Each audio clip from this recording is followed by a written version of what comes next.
کبھی 10 منٹ عادت ہو جائے نا دعا مانگنے کی علیحدہ سے رات کو، حضور نے فرمایا جو فرض نماز کے بعد دعا مانگے اللہ اس کی قبول کر لے۔ نبی پاک صلی اللہ تعالیٰ علیہ وسلم نے فرمایا اللہ مسافر کی دعا قبول فرماتا۔ حضور نے فرمایا اللہ مظلوم کی دعا قبول فرماتا ہے۔ حضور نے فرمایا بیمار سے دعا کراؤ اللہ اس کی دعا قبول فرماتا ہے۔ میرے نبی پاک نے فرمایا ماں باپ جب بھی اولاد کے لیے ہاتھ اٹھائیں، ویسے تو بلے شاہ تو آسمانی اڑ دیا ہی پھڑ دیں، جڑا گھر بیٹھا انہوں پڑھیا ہی نہیں۔ حضور فرمانے لگے ماں باپ جب بھی اولاد کے لیے دعا فرمائیں اللہ ان کی دعا کو قبول کرتا ہے۔ آپ اپنا تعلق بنائیں، دعا کے ساتھ، عبادت کے ساتھ، مصلی کے ساتھ رشتہ بنائیں، استغفار پڑھیں۔ صلاح الدین ایوبی صلیبی جنگوں میں تھے، رات کو مسجد اقصی میں نماز پڑھی تو پریشان تھے۔ ایک بزرگ سے ملاقات ہوئی تو وہ کہنے لگے کہ آپ بڑے پریشان ہیں۔ کہنے لگے حضور پریشان اس لیے ہوں کہ پہلے ہی مسلمان کمزور ہے، اب میں نے سنا ہے دشمن کا ایک بحری بیڑا وہ جنگی سامان سے بھرا ہوا آ رہا ہے، اب ان کے پاس اور تلواریں اور نیزے آ جائیں گے، مسلمانوں کے پاس پہلے ہی وسائل کی کمی ہے، پریشان ہوں کس طرح کر کے مقابلہ کریں گے۔ یہ بات کہتے ہی صلاح الدین ایوبی نے بزرگوں سے کہا حضور آپ بھی دعا کرنا، دعا کی بڑی طاقت۔ میرے نبی پاک نے فرمایا دعا مومن کا ہتھیار ہے، دعا مومن کا حضور نے فرمایا تقدیر کو سوائے دعا کے کوئی چیز نہیں بدل سکتی۔ دعا مومن کا ہتھیار ہے، یہ کافر کے پاس کوئی نہیں، یہ ہتھیار ہے مومن کا۔ اللہ کرے آپ کو سمجھ آئے، پھر سنیں کئی بار کہہ چکا ہوں یہ ہتھیار ہے۔ کافر کے مقابلے میں جو تیرے پاس سب سے بڑا ہتھیار ہے وہ دعا ہے۔ دعائیں کرانی چھوڑ دی، کرنی چھوڑ دی، لینی چھوڑ دی۔ حضرت سیدنا انس بن مالک رضی اللہ تعالیٰ عنہ فرمایا کرتے تھے میں نے وہ رنگ دیکھا ہے جب حضور دعا مانگتے تھے اور حضور کی مقدس آنکھوں میں آنسو بھی ساتھ ہی بہا کرتے، میں نے وہ انداز دیکھا۔ تو صلاح الدین ایوبی بزرگ سے کہنے لگے آپ بھی دعا کیجیے، اور خود رونے لگے اور سر سجدے میں رکھ کے رونے لگے، اور عشاء سے لے کر فجر تک روئے، خوب روئے۔ صبح وہ بزرگ آئے، وہ صلاح الدین ایوبی کا خوبصورت اور ہنستا ہوا چہرہ دیکھا، کہنے لگے آپ بڑے خوش ہیں، رات کو میں نے بڑے روتے ہوئے دیکھا تھا۔ تو کہنے لگے حضور وہ جو بحری بیڑا آ رہا تھا نا وہ پانی میں ڈوب گیا ہے، اب وہ نہیں آ رہا، ابھی خبر آئی ہے تو میں بڑا خوش ہوں۔ حضور کہنے لگے اٹھ سینے سے لگ، اور سن ایک بات، وہ بحری بیڑا پانی میں نہیں ڈوبا، وہ تیرے آنسوؤں میں ڈوب گیا۔ وہ جو تو رات رویا ہے نا رب کریم کی بارگاہ میں تو وہ ڈوب گیا ہے۔ بھائی اپنا مصلی کا، عبادت کا، وظائف کا، اللہ کا سلسلہ اس کو مضبوط کرے، اپنی دعاؤں کے تعلق کو مضبوط کرے۔ دعائیں بڑے انقلاب برپا کر دیتی ہیں۔ ہم تھوڑے تھوڑے نا جب سے خشک ہوئے ہیں نا، خشک، اور میری تو جماعت ہی صوفیاء کی جماعت، ہم تو داتا علی اجمیری کی جماعت سے، ہم تو خواجہ اجمیری کی جماعت سے، ہم تو شیخ احمد فاروق سرہندی کی جماعت سے، ہم تو صوفیاء کی جماعت۔ ہماری جماعت نے بھی وہ تعلق جو ہمارے بزرگوں نے بنایا تھا۔ بزرگ اللہ کے قریب کیسے جاتا ہے؟ تو ہمارے یہاں نا بہت سارے لوگ کہتے ہیں جی نظر ہو گئی تو کام ہو گیا۔ بھائی جو بخاری مسلم میں طریقہ ہے نا اللہ کا قرب پانے کا وہ تو نفل ہے۔ نبی کریم علیہ السلام نے فرمایا بندہ نفلوں کے ذریعے رب کے قریب جاتا ہے، اور اتنا قریب جاتا ہے کہ پھر اللہ اس کی زبان بن جاتا ہے، اللہ اس کی آنکھیں بن جاتا ہے، کان بن جاتا ہے، ہاتھ اور پیر بن جاتا ہے۔ تو یہ تو عبادت ہے، یہ تو اللہ کی بارگاہ کی حاضری ہے جو آپ کو اللہ کے قریب کرے گی۔ تو نماز کو اہمیت دے کے ادا کریں، نمازیں موبائل بند کر کے ادا کریں۔ لیکن نا کچھ لوگ کہتے ہیں مجھے ٹائم نہیں ملتا نماز کا، تو میں کہتا ہوں یہ آپ نے بڑی جرت کی بات کی ہے۔ مجھے کو میرا پیر بھائی کہہ دینا میرے پاس ٹائم نہیں ہے آپ کو ملنے کا، تو میں کہتا ہوں آج کے بعد آنا ہی نہ۔ میں دوں کیا سمجھتا ہے تو بہت بڑا آدمی ہے، تیرے پاس ٹائم نہیں اور ہمیں ملنے کا ٹائم، موج کر۔ آپ نے اللہ رسول کو کہہ دیا ٹائم نہیں۔ اور عجیب فلسفہ ہے نا، کہا جائے نماز پڑھنے آؤ تو کہتے ہیں کپڑے ٹھیک نہیں، اور کہا جائے کہ آؤ ذرا دعوت پہ چلے تو کہتے ہیں 1 منٹ ٹھہر میں کپڑے بدل کے آیا۔ نماز کے لیے کہا تو کہتا ٹھیک نہیں، دعوت کے لیے کہا تو کہتا میں ذرا تیاری کر لوں، یوں جانا مناسب نہیں۔ معاملہ ٹھیک نہیں۔ رب تو فرماتا ہے کہ جب تم مسجد میں آ تو زینت اختیار کر کے آ، خوب ذوق سے دعا مانگے، خوب شوق سے نماز پڑھیں، خوب استغفار کا مزاج بنائیں۔ آپ لوگوں کے بیچ رہ کے سکھ حاصل کرنا چاہتے ہیں، لیکن آپ کو پتہ ہے کئی کئی مہینے غار ہرا میں رہنا بھی مدینے والے محبوب کا طریقہ ہے۔ ہر سال اعتکاف بیٹھنا الگ سے، یہ بھی حضور کا طریقہ ہے۔ مسجد نبی کے اندر دروازہ کھلتا تھا نبی کریم کا، پر گھر کے اندر نفل پڑھے نبی پاک، اور حضور فرماتے کچھ نفل نماز گھر میں بھی پڑھا کرو، گھر کو قبرستان نہ بناؤ، ہمارا گھر اللہ کے ذکر سے آباد ہوگا۔ نبی پاک صلی اللہ علیہ وسلم نے ہماری توجہ دلائی۔ حضور صلی اللہ علیہ وسلم نے فرمایا بے توجہی کے ساتھ ادھر ادھر خیالات کر کے رب سے نہ مانگا کرو، تردد کے ساتھ بے یقینی کے ساتھ نہ مانگا کرو، بلکہ رسول کریم صلی اللہ علیہ وسلم نے فرمایا، یہ حدیث پاک مسلم شریف میں موجود ہے، حضور فرمانے لگے جب رب سے مانگو نا تو اصرار کر کے مانگو، جب رب سے مانگو تو اصرار کر کے، بچہ ناز دکھا رہا ہے اصرار کر رہا ہے، اللہ سے مانگو تو اصرار کر کے مانگو، اور فرمایا رغبت کے ساتھ مانگو۔ کیا خوبصورت لفظ ہے حدیث کے، حضور فرمانے لگے اصرار کر کے مانگو، رغبت کر کے مانگو۔ رب کے لیے کوئی چیز دینا مشکل تو نہیں ہے نا، اس کے لیے کوئی مشکل ہے تمہیں عطا کرنا، تو رغبت کر کے اللہ سے سوال کرو، اسے مناؤ۔ اور خود نبی پاک صلی اللہ علیہ وسلم کا حال یہ تھا، حضرت عائشہ صدیقہ رضی اللہ تعالیٰ عنہ فرمانے لگی کہ نبی پاک دعا رسول اللہ صلی اللہ علیہ وسلم، یہ لفظ ہے حضرت عائشہ کے، اللہ اکبر، ذرا ان میں ڈوب کر دیکھیے گا، ذرا ان لفظوں میں کھو کر دیکھیے گا ام المومنین کیا فرماتی ہیں۔ حضرت عائشہ صدیقہ فرماتے ہیں، یہ بھی مسلم میں موجود ہے، کہتی ہیں دعا رسول اللہ، کہتے ہیں نبی پاک نے دعا مانگی، حضور نے دعا مانگی۔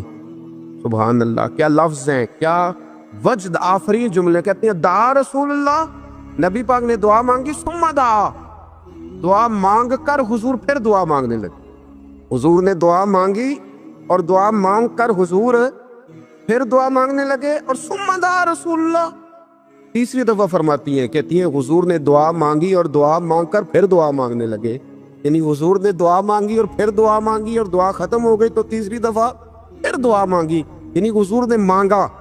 کیا کہا حضرت نے، فرمانے لگے مانگیں گے مانگے جائیں گے، منہ مانگی پائیں گے، سرکار میں نہ لا ہے نہ حاجت اگر کی ہے، مانگیں گے مانگے جائیں گے، منہ مانگی پائیں گے۔ حضور نے دعا مانگی اور دعا مانگ کر پھر دعا مانگی، اور دعا مانگ کر پھر دعا مانگی۔ تو نبی پاک صلی اللہ علیہ وسلم کا تو اللہ سے مانگنے کا، اس کو منانے کا یہ طریقہ۔ حضرت عبداللہ ابن عمر فرمانے لگے، یہ لفظ ابو داؤد شریف میں موجود ہے، ذرا ان کا بھی ذائقہ محسوس کیجئے گا۔ حضرت سیدنا عبداللہ ابن عمر فرماتے ہیں، میں حضور کی مجلس میں حاضر تھا، حضور مانگنے لگے اللہ سے، حضور اللہ سے مانگنے لگے۔ میں تو کئی دفعہ یہ دعا بھی مانگنے لگ جاتا ہوں کہ اللہ تو ان دعاؤں کی طرف تو دیکھ جو تیرے رسول نے ہمارے لیے مانگی۔ اللہ تو ہمیں تو نہیں نہ مانگنا آتا، نہیں طریقہ آتا، نہیں سلیقہ آتا، نہیں انداز آتا، ہم تو بے توجہ سے لوگ ہیں، بیٹھنے کا ڈھب نہیں آتا، ہمیں تو ہاتھ اٹھانے کا سلیقہ نہیں آتا، ہم تو وضو کرنے کے اس طریقے سے آشنا نہیں، پر اللہ تیرے محبوب نے تو خوب مانگا ہے نا تجھ سے، تیرے پیارے حبیب علیہ السلام نے تو تجھے منایا ہے نا ہمارے حق میں، تو اللہ تو ان دعاؤں کی طرف تو دیکھ۔ حضرت عبداللہ ابن عمر رضی اللہ تعالیٰ عنہ فرماتے ہیں، میں حضور کی مجلس مبارکہ میں بیٹھا تھا، ابو داؤد شریف میں موجود ہے، کہتے ہیں حضور دعا مانگ رہے تھے۔ دعا کیا تھی؟ دعا حضور یہ مانگ رہے تھے، رب اغفر لی، یا اللہ ہمیں بخش دے، وتب علی، اللہ ہماری توبہ قبول فرما، انک انت التواب الرحیم، بے شک تو توبہ قبول کرنے والا اور رحم کرنے والا۔ حضور دعا مانگ رہے تھے، اے اللہ رب اغفر لی، یا اللہ ہمیں بخش دے، وتب علی، اور ہماری توبہ قبول فرما، انک انت التواب الرحیم، بے شک تو توبہ قبول کرنے والا اور رحم کرنے والا۔ حضرت عبداللہ ابن عمر فرماتے، اس ایک دعا کو ایک ہی مجلس میں ایک ہی جگہ بیٹھ کر میرے نبی پاک نے اپنی زبان اطہر سے 100 مرتبہ ادا فرمایا۔ اس 100 مرتبہ حضور نے یہ لفظ کہے، رب اغفر لی وتب علی، رب اغفر لی وتب علی، رب اغفر لی، اے اللہ بخش دے، رحم فرما، وتب علی، بس قبول کر لے نا اب ہماری توبہ، انک انت التواب الرحیم، بے شک تو توبہ قبول کر لیا کرتا ہے، تو رحم فرمایا کرتا ہے۔ ایک ہی مجلس میں 100 دفعہ حضور نے دعا مانگی، دعا مانگ کے پھر دعا مانگی، اور دعا مانگ کے پھر دعا مانگی۔ اللہ کو منایا میرے رسول پاک، حضور نے ہمیں بتلایا، اسے مناؤ، اس کی بارگاہ عالی مرتبت میں جھکو، اور حضور نے خود بھی یہ طریقہ ہمارے سامنے بطور سنت کے چھوڑا، اور پھر نبی پاک صلی اللہ علیہ وسلم نے آگے بڑھ کے ہمیں کچھ اور باتیں بھی ارشاد فرمائی۔ حضور نے ہمیں بتلایا کہ پچھلے لوگ اپنے رب کو کیسے مناتے، وہ کس طرح اس کے حضور ناز عرض کرتے تھے، منانے کے طریقے بھی بتلائے، فرمایا جب ماں باپ دعا مانگیں گے اولاد کے حق میں تو وہ مان جائے گا۔ حضور علیہ السلام نے فرمایا جب مسافر دعا مانگے گا تو اللہ مان جائے گا۔ فرمایا میرے رسول کریم نے جب بیمار دعا مانگے گا تو اللہ مان جائے گا۔ اور سید عالم علیہ السلام فرمانے لگے جب تمہارے ضعیف، کمزور، مجبور لوگ دعا مانگیں گے تو اللہ مان جائے گا۔ اور حضور نے فرمایا جب تم فرض ادا کر کے دعا مانگو گے تو اللہ مان جائے گا۔ اور میرے محبوب نے فرمایا جب پچھلی رات اٹھ کے تم اس کے حضور عرض کرو گے تو وہ تمہاری دعاؤں کو قبول کر لے گا، وہ تم مان جائے گا۔ اور حضور نے ہمیں دن بتائے، فرمایا جمعے والے دن مانگنا مان جائے گا، شب قدر کو مانگ لینا مان جائے گا، شب برات میں دعائیں کرنا وہ مان جائے گا، رمضان کی راتوں میں مانگنا مان جائے گا، قرآن پاک کے ختم کے موقع پر دعا کرنا مان جائے گا۔ طریقے بتلائے۔ اب یہ ہے کہ ہم نے تو مانگنا تھا نا اس کی بارگاہ میں، ہم نے تو حاضر ہونا تھا، ہم نے تو جانا تھا، اب ہم نے آگے بڑھنا ہے، اس کے حضور عرض کرنا ہے۔ حضور نے ہمیں بتلایا کہ مومن متقی ہوتا ہے نا، پرہیزگار ہوتا ہے، اس نے کچھ نیکیاں بھی کی ہوتی ہیں، جس طرح اسے اپنے گناہوں کا پتہ ہوتا ہے نا، اسے پتہ ہوتا ہے کہ نہیں یار فلاں کام میں نے فقط اللہ کی رضا کے لیے کیا ہوا ہے، وہ میرا اور میرے رب کا راز ہے۔ فرمایا جب تم بڑے الجھ جاؤ نا، جب تم بڑی آزمائش میں آ جاؤ اور جب تم سمجھ لو کہ اب میں بڑی تکلیف میں آ گیا ہوں، تو پھر ایک طریقہ حضور نے ہمیں اور بھی بتلایا مانگنے کا، ایک اور طریقہ بھی بتلایا، اور وہ روایت صحیح مسلم میں موجود ہے۔ راوی حضرت عبداللہ ابن عمر رضی اللہ تعالیٰ عنہ، حضور فرماتے ہیں 3 لوگ سفر کر رہے تھے، یہ آپ اندازہ فرمائیے صحیح مسلم کی حدیث ہے، اور ذرا حضور کے سمجھانے کا ایک یہ رنگ بھی ہے اللہ کو منانے کا، ایک یہ انداز بھی ہے اس کی بارگاہ میں گزارشات پیش کرنے کا، یہ بھی ایک طریقہ حضور نے ہمیں بتلایا۔ اگرچہ اپنی نیکیوں کو چھپانا چاہیے، نیکیاں جو چھپی ہوئی ہوتی ہیں وہ قیمتی ہوتی ہیں، وہ قیمتی چیزیں ہوتی ہیں جو لوگوں نے چھپا کر کے رکھی ہوتی ہیں۔ حضرت عبداللہ ابن عمر فرمانے لگے کہ نبی پاک صلی اللہ علیہ وسلم فرماتے ہیں 3 لوگ سفر کر رہے تھے، رستے میں طوفان آ گیا، تیز بارش شروع ہو گئی، تو حضور فرماتے ہیں وہ تینوں بارش سے بچنے کے لیے ایک غار میں چھپ گئے۔ ان کو پتہ ہے پرانے زمانے کے اندر غاریں ہوتی تھیں، اور لوگ جب سفر کرتے تھے لمبے تو پتھروں اور پہاڑوں کے بیچ میں سے سفر کرتے تھے، وہ غار کے اندر چلے گئے۔ اب چونکہ طوفان بہت زیادہ تھا، جب وہ غار کے اندر چلے گئے تو اللہ کے پیارے حبیب صلی اللہ علیہ وسلم فرماتے ہیں ایک پتھر اوپر سے لڑکتا ہوا آیا اور غار کے منہ کے آگے آ کے اس نے غار کو بند کر دیا۔ اب اتنا تیز اور اس مضبوطی کے ساتھ وہ پتھر لگا اور اتنا صحیح فٹ ہوا کہ اندر روشنی آنی بھی ختم ہو گئی۔ اب 3 لوگ ہیں، تھوڑی دیر تو وہ پریشان رہے کہ شاید اب کبھی بچ نہیں سکیں گے، شاید چاروں جانب اندھیرا ہی ہے اور اندھیرا ہی رہے گا، شاید یہاں سے نکلنے کے لیے اب ہمیں کوئی رستہ میسر نہیں آئے گا۔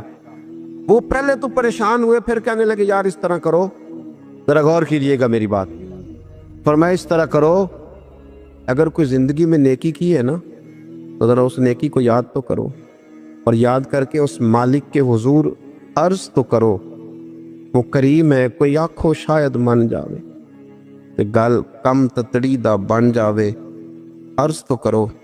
ان میں سے یہ آپ اندازہ فرمائیے، یہ بات بیان کر رہا ہے، یہ مدینے والے رسول بیان کر رہے ہیں، یہ نبی پاک علیہ السلام نے بیان فرمایا، یہ وہ کہانی ہے جو ہمیں ہمارے نبی پاک نے سنائی، رسول کریم علیہ السلام نے ہمیں بتلائی، یہ داستان محبت۔